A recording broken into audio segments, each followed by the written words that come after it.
વિજ્ઞાન ચેનલમાં આપનું સ્વાગત છે. આપણે 11મા ધોરણ સબ્જેક્ટ ફિઝિક્સમાં બે લેક્ચર આપણે જોયા, જેમાં પહેલા લેક્ચરમાં આપણે જોયું કે વિજ્ઞાન શું છે, રેડી, અને બીજા લેક્ચરમાં જોયું કે વિજ્ઞાન ગતિશીલ છે, પ્રગતિશીલ છે, પરિવર્તનશીલ છે. Science is always dynamic. હવે આપણે કન્ટિન્યુ કરશું અને પહેલા ચેપ્ટર ભૌતિક જગતમાં, ફિઝિકલ વર્લ્ડમાં આપણે જોઈશું આજે કે વિજ્ઞાન શું છે, ભૌતિક વિજ્ઞાન શું છે. રેડી, વિજ્ઞાન આપણે સમજ્યા તો ચાલો આપણે સ્ટાર્ટ કરીએ. ભૌતિક વિજ્ઞાન, ફિઝિક્સ. કુદરતને સમજવા માટે પર્યાવરણનો અભ્યાસ કરતું વિજ્ઞાન. આપણી આજુબાજુ જે કંઈ પણ પર્યાવરણ રહેલું છે તેનો અભ્યાસ કરતું વિજ્ઞાન. તેમાં સંશોધનો કરશે, તેમાં માહિતીઓ લે છે. કઈ રીતના તો કે બ્રહ્માંડ છે, તેમાં તારાઓ રહેલા છે, ગ્રહો રહેલા છે, ગ્રહોની ગતિ, પૃથ્વી, ચંદ્ર, ગેલેક્સી, અલગ અલગ ગેલેક્સીઓ જે કંઈ પણ છે તેનો આકાર કેવો છે, તે કઈ રીતના કાર્ય કરે છે, એ રીતના ગેલેક્સીઓ જેમ પૃથ્વીની અંદર જે બધું વાતાવરણ છે, વાદળો કઈ રીતના બંધાય છે, વરસાદ કઈ રીતના થાય છે, આજુબાજુ જે કંઈ પણ પ્રકૃતિ આવેલી છે તેનો અભ્યાસ કરતું વિજ્ઞાન, અભ્યાસ કરે છે, તો તેને આપણે ભૌતિક વિજ્ઞાન કહીશું. કુદરતના મૂળભૂત નિયમોનો અભ્યાસ તથા વિવિધ પ્રાકૃતિક ઘટનાઓ અભિવ્યક્તિ રજૂ કરતું વિજ્ઞાનને આપણે ભૌતિક વિજ્ઞાન કહીશું. કુદરતના મૂળભૂત નિયમો. કુદરતના જે મૂળભૂત નિયમો છે, સૂર્ય માનો કે 24 કલાકમાં જ દિવસ થાય છે, 365 દિવસે એક વર્ષ પૂરું થાય છે, તો બધું એક સિક્વન્સમાં ચાલે છે. તો એનો મૂળભૂત એવા જે બધા નિયમો છે, ગુરુત્વાકર્ષણનો નિયમ છે, પૃથ્વી બધા પદાર્થને પોતાની તરફ આકર્ષે છે, બધા ગ્રહો ગુરુત્વાકર્ષણ એના લીધે સૂર્યની આસપાસ એક કક્ષામાં ભ્રમણ કરે છે. બીજી પ્રાકૃતિક ઘટનાઓ તો કે વરસાદ થાય છે, વીજળી થાય છે. હા, હમણાં ધરતીકંપ થયો છે, રેડી, ધરતીકંપ ચાલુ જ છે જો કે. તો એ જે પ્રાકૃતિક ઘટનાઓ, કુદરતી ઘટનાઓ છે, તેની અભિવ્યક્તિ તેને આપણી સમક્ષ લાવે છે કે આ ઘટનાઓ બને છે, એની પાછળનું કારણ શું છે, કઈ રીતના બને છે, અને તેમાં શોધખોળ કરે છે અને અભ્યાસ પણ કરે છે. તો કુદરતી ઘટનાઓના મૂળભૂત નિયમો અભ્યાસ કરતું તથા વિવિધ પ્રાકૃતિક ઘટનાઓ તેની અભિવ્યક્તિ રજૂ કરતા વિજ્ઞાનને આપણે ભૌતિક વિજ્ઞાન કહીશું. તો આ જે કંઈ પણ ઘટનાઓ બને છે અને જે કંઈ પણ મૂળભૂત નિયમો છે કુદરતના, તેને સમજાવતું, તેની અભિવ્યક્તિ કરતું અને તેનો અભ્યાસ કરતું વિજ્ઞાન એટલે ભૌતિક વિજ્ઞાન. એક્ઝામ્પલ જોઈએ.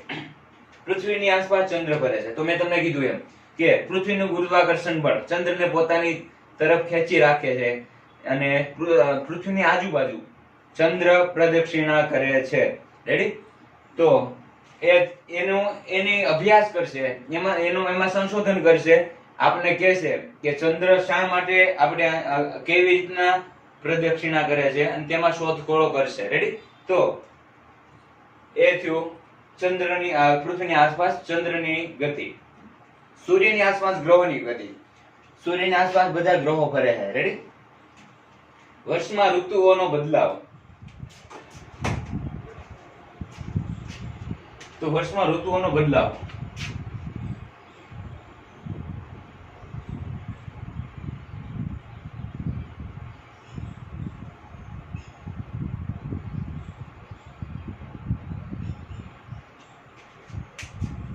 તો આપને ખબર છે કે પૃથ્વી સૂર્યની આસપાસ પરિભ્રમણ કરે છે. રેડી? એની પ્રદક્ષિણા કરે છે, પરંતુ એ એક્ઝેક્ટલી ગોળાકારે પરિભ્રમણ કરતી નથી. એ સૂર્યની આસપાસ ઇલિપ્ટિકલ આકાર, ઉપવલય આકારમાં પરિભ્રમણ કરે છે. તો જ્યારે અહીંથી અહીં ડિસ્ટન્સ, પૃથ્વીનું અહીંથી અહીં અંતર ઓછું હોય છે અને અહીંથી જ્યારે એની કક્ષામાં અહીંયા પર પહોંચશે, રેડી, આ પૃથ્વી અહીંયા પર પહોંચશે ત્યારે એનું અંતર વધી જશે. એટલે અહીંયા જ્યારે હશે ત્યારે શિયાળો આવશે અને ગરમી થશે ને, અને ઉનાળામાં અત્યારે અહીંયા આપણે સૂર્યની નજીક છે તો એમાં ગરમી થશે અને એવી કોઈ પોઝિશન આવશે અહીંયા જ્યાંથી વાદળો બંધાશે. ઉનાળા પછી એવી પોઝિશન આવશે જ્યાં વાદળો બંધાશે અને વરસાદ થશે. અને જેમ જેમ દૂર જતા જશું તેમ તેમ ઠંડી લાગતી જશે અને સૂર્યના કિરણો ત્યાં પહોંચતા વાર લાગશે, એટલે આપણે એટલા બધા ગરમ કિરણો હશે નહીં, એટલે આપણે ઠંડી લાગશે. રેડી? તો ઋતુઓનું કારણ આ છે. તો આ કોણ સમજાવશે? ભૌતિક વિજ્ઞાન. ભૌતિક વિજ્ઞાન આપણે કહે છે કે આવી રીતના ભાઈ પ્રોસેસ થાય છે, આવી રીતના પૃથ્વી સૂર્યની આસપાસ ફરે છે અને ઋતુઓમાં ચેન્જીસ થાય છે. રેડી? તો અવાજ એ થઈ ઋતુઓનો ચેન્જીસ. અવાજનો ઉદ્ભવ, ગતિ અને લાક્ષણિકતા. તો કે અવાજનો ઉદ્ભવ થાય છે, હું બોલું છું અથવા તો આજુબાજુ જે કંઈ પણ અવાજનો ઉદ્ભવ થાય છે તે કેવી રીતના થાય છે, એની ગતિ અહીંથી ત્યાં સુધી પહોંચે છે, ત્યાંથી તમારા સુધી પહોંચે છે. કઈ રીતના? તો કે અહીં વાતાવરણ છે, વાતાવરણના લીધે અહીંથી અવાજ ગતિ કરી કેમેરા સુધી પહોંચે છે અને કેમેરામાં અવાજ કન્વર્ટ થશે ઇલેક્ટ્રોમેગ્નેટિક વેવમાં અને તે ઇન્ટરનેટ થ્રુ તમારા મોબાઈલની અંદર પહોંચશે અને તમને સંભળાશે. રેડી? ત્યાં આઉટપુટ આવશે, અહીંથી ઇનપુટ થશે, ત્યાંથી આઉટપુટ આપશે. રેડી? તો એની ગતિ કેવી રીતના ગતિ કરે છે, અવાજ અહીંથી એકથી બીજી જગ્યા સુધી કેવી રીતના પહોંચે છે એનો અભ્યાસ કરશે. પછી અને લાક્ષણિકતાઓ, તેની લાક્ષણિકતાઓ શું છે? તો કે વાતાવરણમાં અવાજ ગતિ કરે છે, શૂન્યાવકાશમાં નથી કરતો. પાણીમાં અવાજ ગતિ કરે છે તો કઈ રીતના કરે છે? ઝડપ ઓછી. રેડી? તો અલગ અલગ માધ્યમમાં કઈ રીતના ગતિ કરે છે અને તેની લાક્ષણિકતાઓ કઈ છે. રેડી? એનો અભ્યાસ કરતું વિજ્ઞાન. રેડી?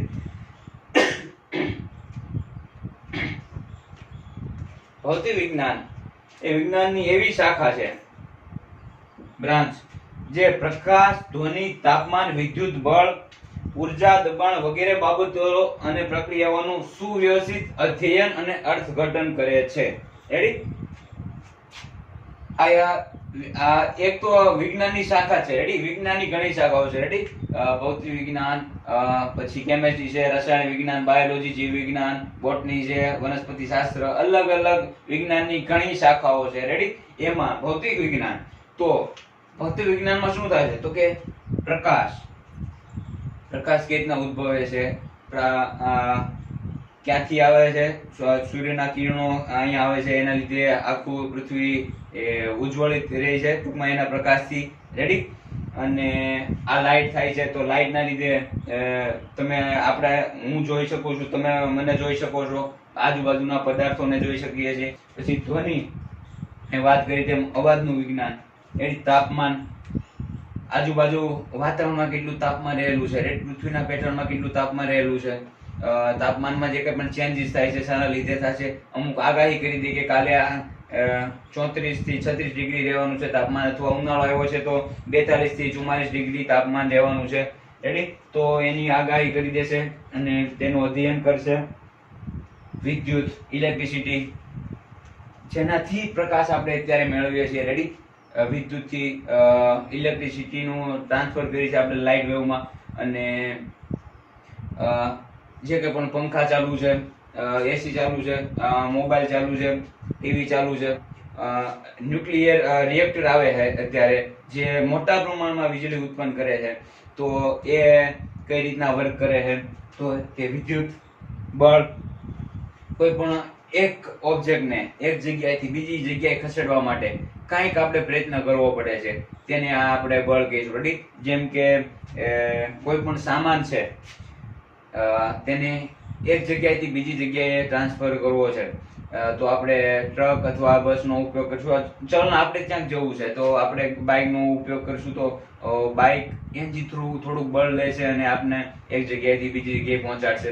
આપણે અહીંથી બીજા ગ્રહમાં જવું છે તો અવકાશયાન આપણે લઈ જશે, તો અવકાશયાનને ત્યાં સુધી પહોંચાડવા માટે કંઈક બળ કરવું પડશે, જે ફ્યુલના લીધે જે બ્લાસ્ટિંગ થાય છે એના લીધે ફોર્સ જનરેટ થાય છે, એના લીધે અવકાશયાન ઊંચું જશે અને આપણે ત્યાં સુધી પહોંચાડશે. તો બળ, એ રીતના અલગ અલગ બળ. ઉર્જા, એક ઉર્જાનું બીજી ઉર્જામાં આપણે રૂપાંતરણ કરીએ છીએ. જેમ કે પવન ચક્કી છે, વિન્ડ મિલ્સ, પવનનો ઉપયોગ કરી અને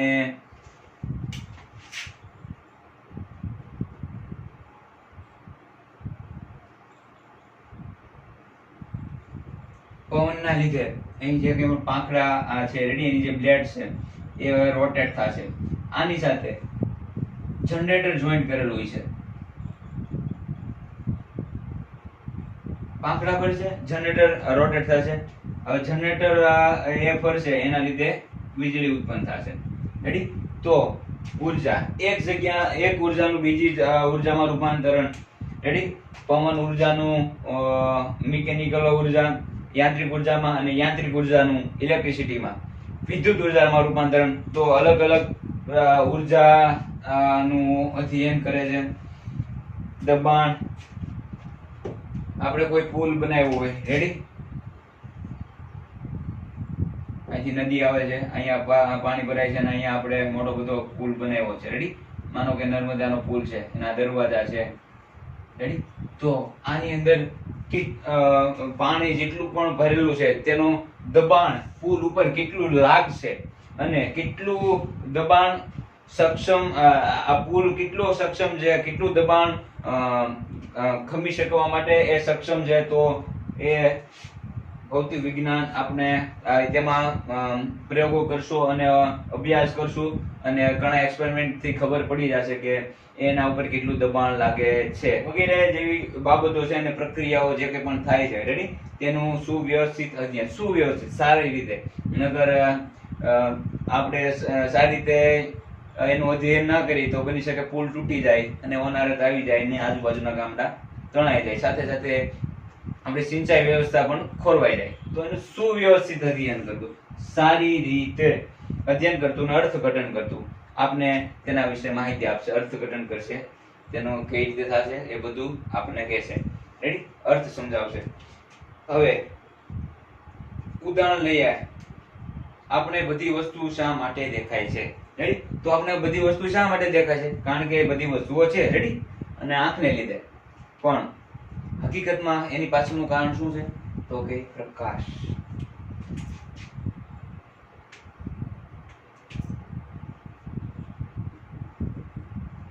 પ્રકાશ એની પાછળનું મેઇન કારણ છે.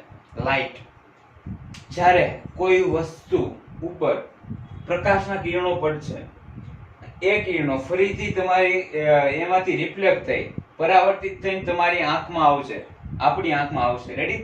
એટલે આપણી આંખની અંદર એ ઓબ્જેક્ટ નું પ્રતિબિંબ રચાશે કે આ ઓબ્જેક્ટ આવું છે, અને આપને એ વસ્તુ દેખાશે. જો પ્રકાશ નહીં હોય તો આપને એ વસ્તુ દેખાશે નહીં. માનો કે હું ટ્યુબલાઇટ બંધ કરી દઈશ તો તમને, મને પણ કાંઈ નહીં દેખાય, તમને હું નહીં દેખાય. રેડી? એનું કારણ છે પ્રકાશ. તો પ્રકાશના લીધે આપને બધી વસ્તુ દેખાશે. રેડી? રસ્તા પર ચાલવું, ઘર્ષણ.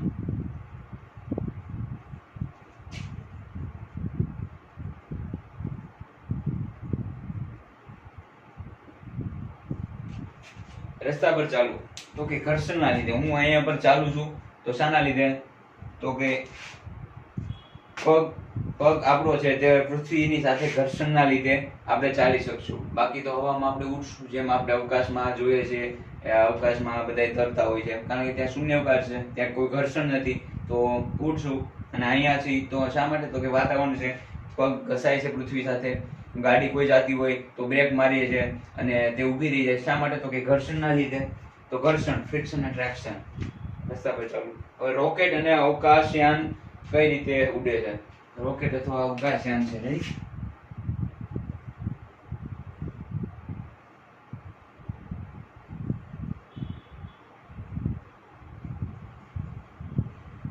તો એની પાછળ ઉડવાનું કારણ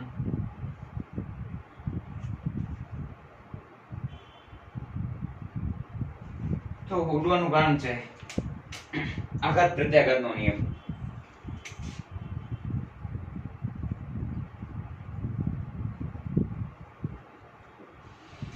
અહીંયા પર ફ્યુઅલ ટેન્ક છે, જેમાંથી ફ્યુઅલ નીચે ફ્યુઅલ ઇન્જેક્ટર છે. ફ્યુઅલ ઇન્જેક્ટર માંથી ફ્યુઅલ સ્પ્રેડ થશે અને એને સળગાવવામાં આવશે, એને બર્ન કરવામાં આવશે, જેના લીધે આગ ઉત્પન્ન થશે, ભરપૂર પ્રમાણમાં આગ, અને તે ફોર્સ લગાવશે, બળ લગાવશે નીચેની સાઈડ. તો આઘાત અને પ્રત્યાઘાતનો નિયમ છે, જેટલું બળ નીચે લગાડશે એટલો જ ફોર્સ એને એટલું બળ ઉપર એને ધકેલ છે. ન્યૂટનની ગતિનો ત્રીજો નિયમ, આઘાત પ્રત્યાઘાતનો નિયમ, જે આપણે આગળ બહુ સારી રીતના ભણવાના છે. પણ અહીંયા સમજીએ કે જેટલું અહીંયા પર ફ્યુલ બર્ન થયું છે અને અગ્નિ ઉત્પન્ન થઈ છે અને એના લીધે જે કંઈ પણ બળ ઉત્પન્ન થયું છે અને એ જમીન ઉપર લગાવે છે, એટલું જ બળ એને વિરુદ્ધ દિશામાં લાગશે અને રોકેટ ઊંચી જશે, જે આઘાત પ્રત્યાઘાતનો નિયમ છે. રેડી? તો આ બધી વસ્તુઓ આપણે ભૌતિક વિજ્ઞાન સમજાવે છે. રેડી?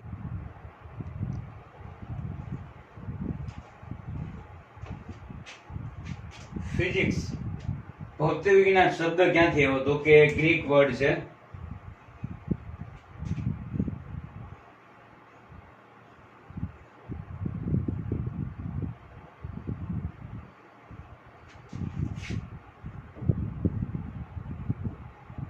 ગ્રીક શબ્દ, આવો એક ગ્રીક શબ્દ છે, એના ઉપરથી ફિઝિક્સ ઉતરી આવ્યું છે. રેડી? તો ફિઝિક્સ નો મતલબ આપ્યો છે. રેડી? એનો મતલબ થાય છે નેચર, પ્રકૃતિ.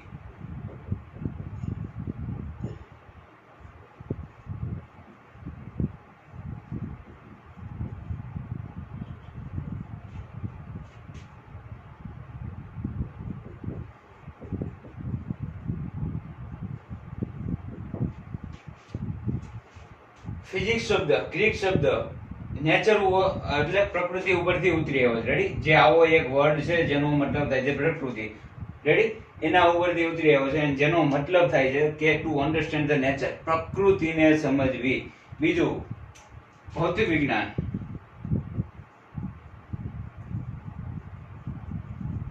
આ શબ્દ સંસ્કૃત શબ્દ,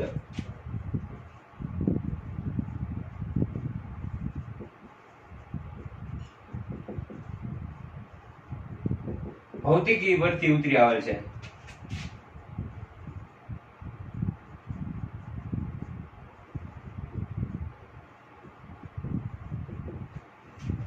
તો ફિઝિક્સ ગ્રીક શબ્દ ઉપરથી ઉતરી આવેલ છે અને ભૌતિક વિજ્ઞાન સંસ્કૃત શબ્દ ભૌતિકી પરથી ઉતરી આવેલ છે. અને ફિઝિક્સ એ વિજ્ઞાનનો રાજા કહેવાય.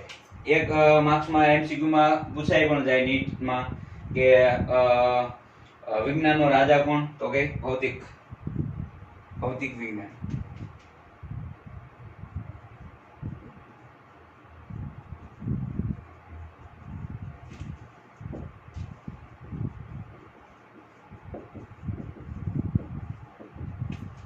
ભૌતિક વિજ્ઞાન એ વિજ્ઞાનનો રાજા છે. રેડી? તો રાજા છે તો કોઈ પણ રાણી પણ છે. તો રાણી કોણ છે? તો કે ગણિત. રેડી? મેથેમેટિક્સ. ગણિત એ